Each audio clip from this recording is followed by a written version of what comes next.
So it could happen. It could. You know, everybody right now that's listening to this. It could happen.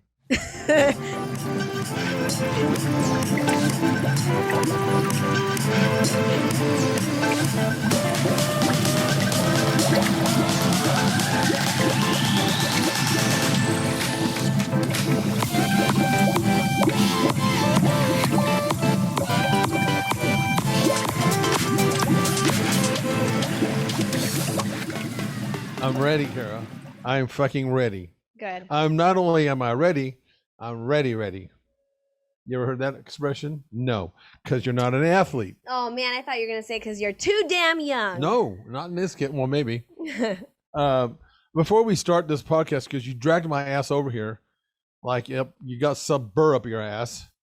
But I must tell you this, because I like to give kudos where kudos are due. Mm-hmm. And this is the best I've seen your body look, and I've seen you fail quite a bit. And so the real message here for people that are watching and listening to this is that what Winston Churchill once said: never, ever, ever give up. You're taking and I didn't want to step into this thing. You know, I could have stepped in at any point and you would have been gracious enough to listen. I didn't want to do that. I don't know if you noticed that. I let you figure this fucking shit out on your own. Yeah, you let me transform my body like by myself. By yourself. I didn't give you one bit of, even Tina asked me, what are you doing with Cara? Because she notices your body's changing. Oh, wow. I said, not one thing. She's figured this shit out on her own. And this is what has to happen with most people, unfortunately. And what they need to do in the beginning, because they don't have enough information, you to figure out this thing from scratch would have taken much longer. And it's taken you quite a while. And it's taken me a while just having you still there. Exactly. Yeah. So people that are listening, you just don't, I mean, if you stick with it long enough and you keep making the adjustments, and you don't let the disappointment take you down, you'll figure it out. Mm-hmm. But it's just that when you work with people like yourself now, that when you're helping other people, you shorten that curve. But that curve doesn't just happen overnight. And you're the example of that. So kudos to you. I think this is the best that you looked. Thank you. And it had absolutely nothing to fucking do with it. Well, purposely, did you know? You probably didn't. You probably did not notice that I did not come to you for anything. Yes, I did notice that. And it was because I want to be the product of my work. And firsthand experience is the best way. And this is what's missing in our industry at the moment, especially with social media. There's not enough people that have enough firsthand experience, and they don't even know that, that they don't. You know, it's kind of like the young people when they say, I know.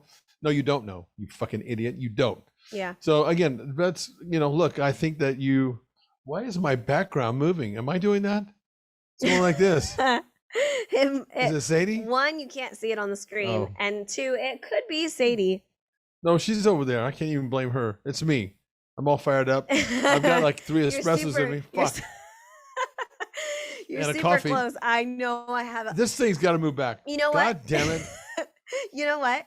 I noticed that when I do the espresso, I'm like, man, I feel good. And I feel good for like the first hour. And then it's like maybe when I'm starting to get that down, that I'm like, ooh, I feel weird. It's almost like anxiety. But I'm still drinking more coffee, so clearly you're like coming off like drugs. I'm like coming off, but trying to like keep on. Yeah, it's like drug addicts with methadone. Much, not coming as off heroin. Hard of a drug. Yeah, so you're not taking espresso, which is a heroin. Yeah. And now you're taking coffee. Yeah. Which is a methadone. Yeah, I'm just very good. We're all drug addicts. Look at this freaking thing moving behind me. It might just. I'm just gonna not pay attention to it. Okay. Don't pay attention. So getting back to, I wanted to first say that. Thank you. On the show. Congrats to you. I appreciate it. I hope you keep it up. I will say this. One thing I am learning on this journey, because I've done a lot of these and you've been a part of them all. So you've seen them all like in the 7 years that I've been here. This one I feel is the healthiest I've been mentally. Because like what I'm doing is I'm losing 5 pounds and then I'm staying there for a little bit. And I'm learning how to maintain that. And then I'm losing another 5 pounds to the point that I know it is going to be very hard to gain it all back because I've learned how to stay there. So I just stay there and get comfortable. I start kind of eating just a little bit more to keep me there, and then I go back. And that's smart. Yeah, and that's the lesson worked really well for me. That's the lesson that people should learn from this, because what you're talking about is the stair step down. Yeah. Instead of having that, I got to get from here to here. And that's what I normally do. Right. Like in 9 weeks, I'm like, bam, in shape. But then you come. And then it's like as soon as I stick one piece of cake in my mouth, my body's like, Whoosh. So this is the example of the stair step effect. You get that 5 pounds, you stay there, you let your mind and body adjust to that amount of calories, if that's the case, and then you do it again. That's the smart way to do that. See, that's what needs to be taught. I don't see shit like that.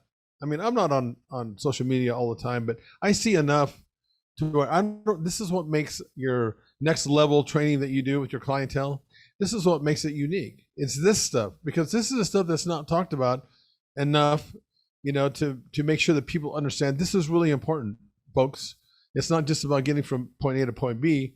It's knowing how to do that. Yeah, making it like a lifestyle change. To be long-term. Instead of a quick fix. I say that to all my next level clients. Like, we're going to do this where it's a lifestyle change and not a quick fix. Like, I don't want you to be so attached to me that you never go. Exactly. I want you to be able to learn how to do this. The mark of a good trainer is to get your people where they do this mostly on their own. And it takes a while because of what we talked about, But it's you need to really, make clear what what success looks like, and I can tell in your approach that you've taken, because I've been a bystander on this. I can tell that you're taking a better and a smarter approach. So that's good stuff. Okay, going back to Jesus, this morning let's go over to the podcast room. I got a burr up my ass. Yeah, that's what's wrong with you. That's what's really good about this podcast is, like, when something happens, we can just be like, let's just get in there. Let's just talk about it, because we do this in the office anyways. We might as well just record ourselves doing it. Fortunately, I'm complaining. That's okay. Like a youngster. Fortunately, we're close enough to where we can just get it off our chest before we explode. And then I need to come to you, my mentor, and I'm always like, say something, do something, help me. Okay, go, bitch. I am so sick and tired of people. I am so tired of people. And I mean, like, everybody. Why? And when everybody's like, yeah, I hate people. And it's like, yeah, I'm a loner. I don't like people. No, I think mine's way worse than that. It's not even like that. It's just, I think people are the most selfish human beings in the whole wide world. And we're born that way. And I don't think that parents really think about it of like, okay, I need to like raise my kid to not have those selfish behaviors. But in the end, when we grow up as adults, we're just selfish. So why are you so surprised? Because I've learned to not be that way. And I'm like, if I've learned to not be that way, other people have to learn to not be that way. But it is so, and it's like, you can treat people really, really good, and then they still are like unloyal and backstabbing, and because they think about themselves. And so when they think about themselves before you, it turns to be, like them being unloyal to you as a friend, them backstabbing you, them being fake. Oh my God, the amount of fake people in this world is just ridiculous. But do you know what I mean? I do, but and you say you hate people. I do. I'm into people business, but I hate most of them. But listen. Is it because you learned this at a young age too? Well, I think what happens is, I've had some past experiences that really, I call it the acid test. And what that means is that you have people that you are acquaintances with. Some people, sometimes we put people into a category and they're in the wrong category. They're my friends. No, they're really not. Most of your people that's really good. Well, they're acquaintances. Yeah. And you find out about your acquaintances when shit hits the fan. I found that out years ago when I had a little problem in it was just a little problem that I had. I'm not going to bring it up anymore. It doesn't matter. Yeah. Because it may take me off on a tangent. But the point is this: you start learning who your friends are, and you start learning that the people that you thought were your friends are really more of an acquaintance. The acquaintances are people that probably judge you, for sure. How could you do something like that? And yet they've got skeletons in their closet. But here's the good news on that. What I learned about that was that those people really don't matter to me because they're just acquaintances. That doesn't mean I'm going to be mean to them, but they're not going to be the loyal. They're going to be the ones that'll backstab you for sure. And even in that circle of friends, that could happen. Yeah. In my opinion, there's a very small group. And that's sad because I have a small group. And it sometimes even happens then. It can. So I understand what you're saying. It's very frustrating. Yeah. Loyalty a lot of times is just based on my convenience. how loyal do I want to be to you is going to be based on my convenience. Again, selfish behavior. I'm selfish. And it's like, as soon as you stop benefiting somebody, then you no longer matter. And that can be in every way. I mean, that can be as a, family member, that can be as a friend, that can be in relationships, that can be in workers, coworkers, employees, bosses. It could be in all areas. Am I in that? No. So qualified. Actually, I'm not quite sure yet, because I don't think I've become, I think you still kind of need me around and want me around. Convenience. Yeah, you haven't lost that yet. You're probably going to backstab me too one day. Never know. Yeah, exactly. It's gotten to that point. You never know. Because sometimes you disown your own people, your own family. Yeah. Own family. So that could happen. It could. Everybody right now that's listening to this. It could happen. We could stop too. I stopped talking to my dad one time for a year. That's crazy. It was. I feel bad about that because my dad. But boy, I thought You've definitely had your moments with me when you tried to not talk to me for a while. I know, because I thought you were bullshitting me. Which is so sad. But you know what? You thought that I was like most people. Let's talk about that real quick. To be completely honest with you, I was not bullshitting you. But because you are used to people being shitty people, you really automatically put me in that category. Yes. To protect yourself. You have to earn your way. Yeah, to protect yourself. Yeah, it's a protect. Yeah, and that is definitely so sad that we have to do that stuff. Am I getting shrunk here or what? No. Are you shrinking me? I mean, I've noticed that about you. I've learned that about you. You do that. I personally think I'm a nightmare to be around at times. You used to be. I am still. Not as bad as you used to be. Sadie, your dog, your emotional support animal, has really changed you. She's chilling right now, but she is like, I think seriously, she's been like a huge. She's changed you. Benefit. Fuck, it's scary. I think, and then I sometimes see you like cuddling with her in the office, and I don't know if that's times where you're kind of maybe a little antsy, but you don't cuddle with her all the time. No. It's just like random times that you like ask her to like come over and you like cuddle her. I think she saved my life. Animals can do that. Here's what I think that you need to do. What we're talking about with you is the problem. These people that are backstabber, that's a problem, right? I think just like you have to go through this process. Everything's a process. Just like going back and showing the similarities in your attempts to get your body to where you have it now. It's a process. You have to learn. You have to start identifying things sooner. And it's hard because people fool you. But I think you have to get better at identifying. I think that one of the things I do now, especially from what happened years ago, I pretty quickly, and I think you know this because I think you heard me say, I don't like that person. And I really don't have a reason because I don't know them that well, but it's something that I feel, something that I sense. I pick up on that much sooner than I did when I was your age. Yes. So maybe that's what you have to do. And what does that mean? I think I've just been through more failure and more relationships and more things like this where I've been frustrated about, fuck, why do they do that? I mean, I'm not an angel. I'm not professing to be. I'm an asshole and I've been a jerk and I still am sometimes. So I'm not perfect by any means.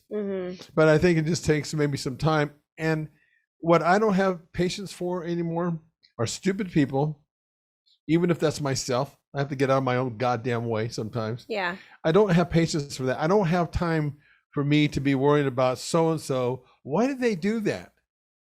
This is like really pissing me off. I don't have time for that shit. And that I think has to do with where I'm at with my age. I don't have that much time around. 66 years of age. Yeah, that makes sense. Well, I mean, I look back. It's petty stuff too. Well, it doesn't warrant me spending 5 minutes on that shit.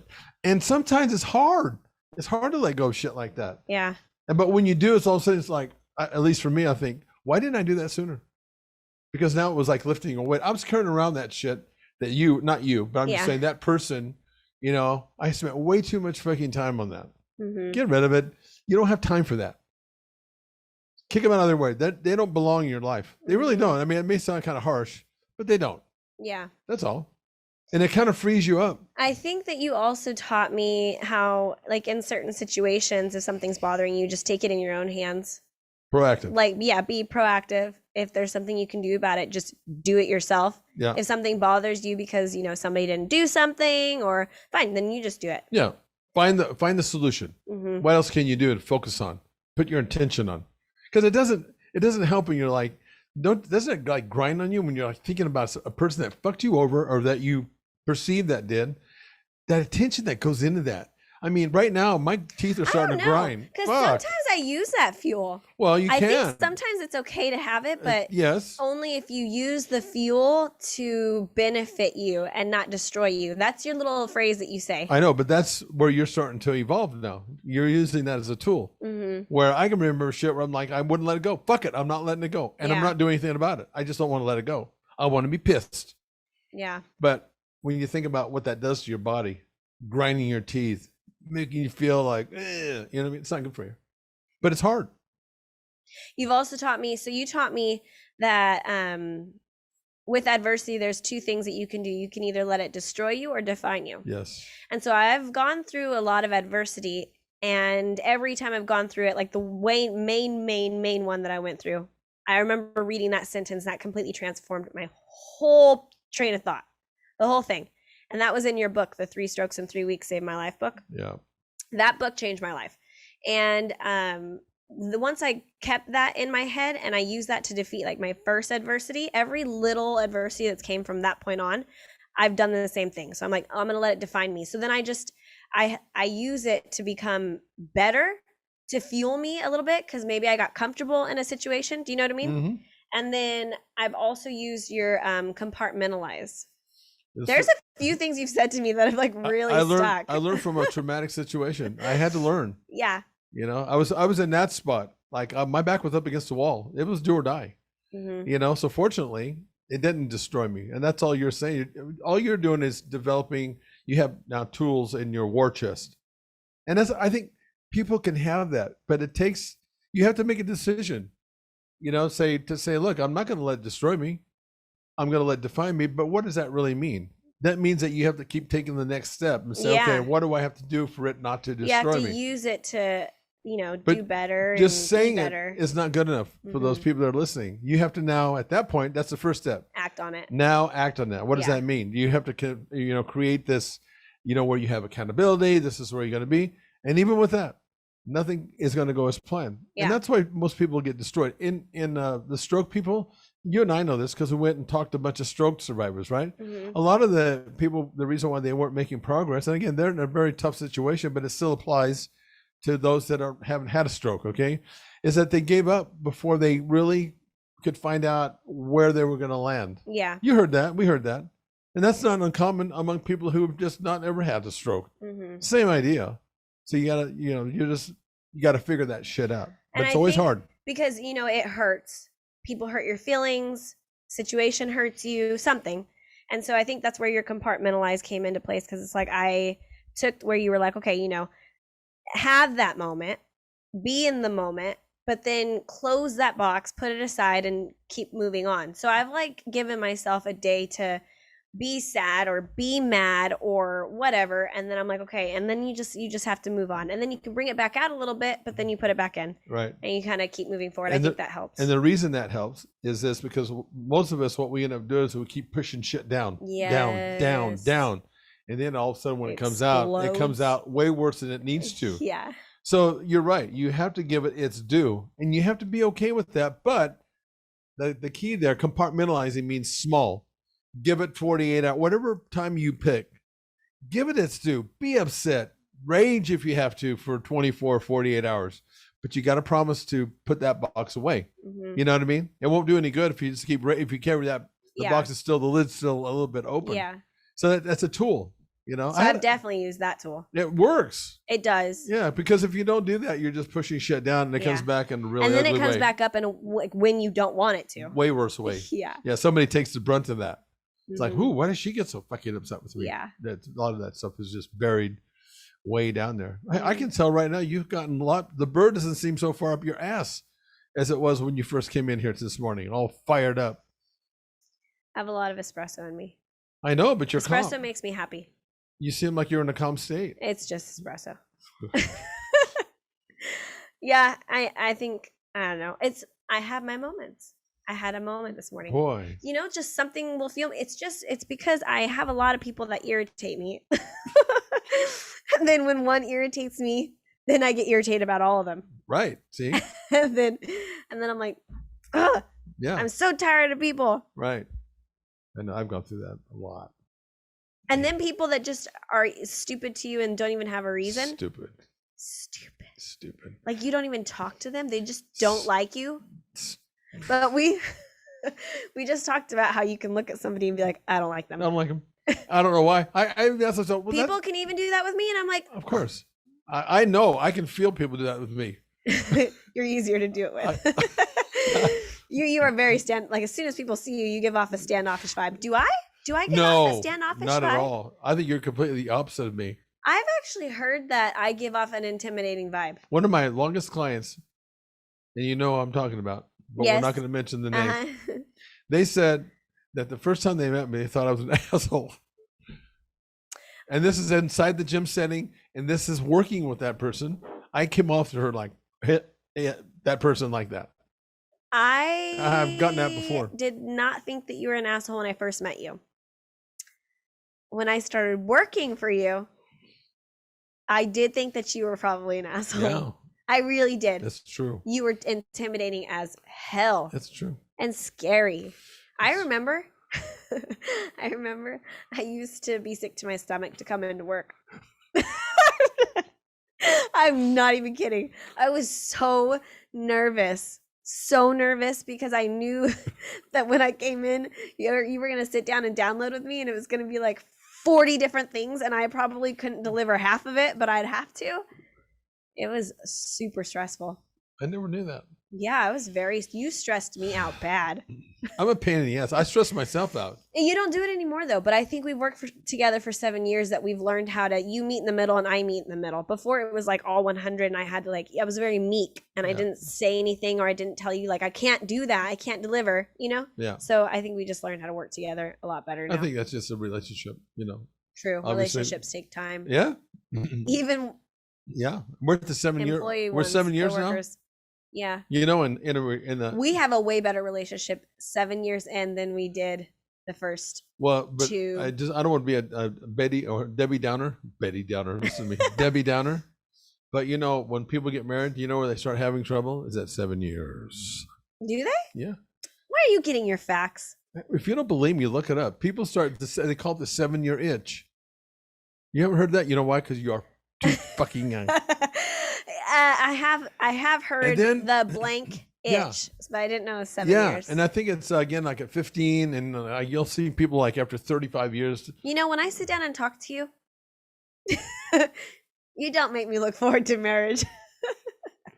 I know, it's just being real. I don't like it. It's just being real. I like my bubble of fantasy land. I know. My hopeless romanticness. That's the reason why old people are useful, because we say it like it is. It's that experience, that firsthand. It's not to be, it's like my grandpa said. You're just helping shorten the learning curve. Just being real. My grandpa said it takes a long time for two people to really understand each other and love each other in a way that they can tolerate all the bullshit that they hate about them. Basically. It's true. Because what happens is you go to another one thinking it's going to be better. Yeah. It's never better. Because some of the stuff just you have to work through it. Because everybody's, that's one thing. We're all different. Yeah. There's no way that you're going to be exactly the same person as the other. And then to top it all off, you're that gender that's a woman that and probably doesn't help. Man trying to communicate. So not only are you two different human beings, but now you're a man and a woman. Genders. We're human beings, but genders. Yeah. And then I'm young. Yeah. I mean, it's hard enough for guys to get along. Okay. And we talk guy language. But when you enter female language in there, well, fuck. Relationships are just doomed. They have a book out there called Men Are for Mars and Women Are for Venus or something like that. Have you heard of that? I have heard that, but I've never seen this That's book. legit. I've never read it. I don't have to. I've lived it. You guys are amazing. And I'm sure that you think the same thing about us. We talked about that before. I think women are just very emotional, right? And men aren't. No comment. I think that's what it is. We've talked about this before. I think that's what it is. Yeah. But you say that men are emotional. You guys just don't show it. Yeah, we bury that shit. Yeah. And women are emotional, but don't bury it. I would say that's a true statement. Yeah. See, so what you have to do basically is with your people that are around you, you have to get to a spot where they are like you and I are together. Look at all the shit that we've been through in 7 years.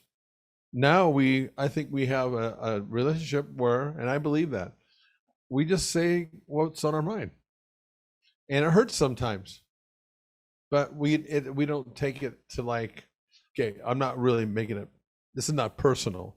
Yeah. And it gives me an outlet to say, this is how I feel, damn it. Yeah. You know, but it's how easy is that? It's not That makes easy. sense. It's a lot. Relationships are a lot of work. They are. I'm getting tired thinking about it. Yeah.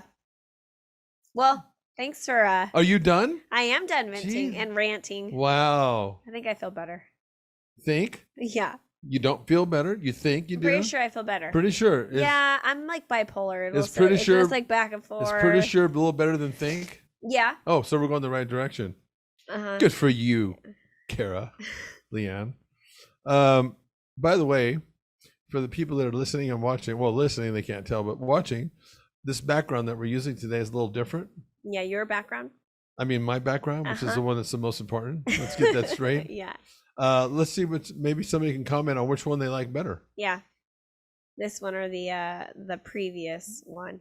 Well, there's been 2 previous ones. No, the previous one that we've been using for a Fishbowl while. with the fish on it. Yeah, with the fishbowl logo. Yeah, this is just a little different look. Mhm. So maybe we can get some comments on that. Yeah, hopefully. Okay. Are you sure you don't want to talk about anything else? I'm exhausted. I'm just getting warm. Oh, good. Okay, so what are we going to do now? Go back into the and do our thing? Yeah. Okay. You Back probably have into the clients. office. Don't you and have clients? I have clients that are going to be arriving soon. Okay. Well, I think you should Busy probably day. be you should probably be I'm trying to think of the word. Man, it's hard to get the words don't come to me like they used to, Cara. Can you imagine when I'm 70? No, because I'll be the one that has to be your right and left hand. It's going to be way more work for me. It's not fun. Eventually I'll come up with the word. When you die, I'm probably going to be like 90 years old in my brain, I'm going to tell you something. exhausted from living your life and mine. I'm going to tell you like my dad told me, I'm going to live forever.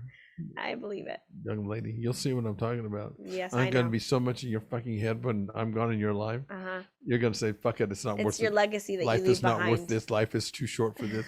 Anyway, okay. Well, are we out? Yeah, we out. Okay, I hope you feel better. I hope this lasts for 30 minutes and you're in a good mood. All right.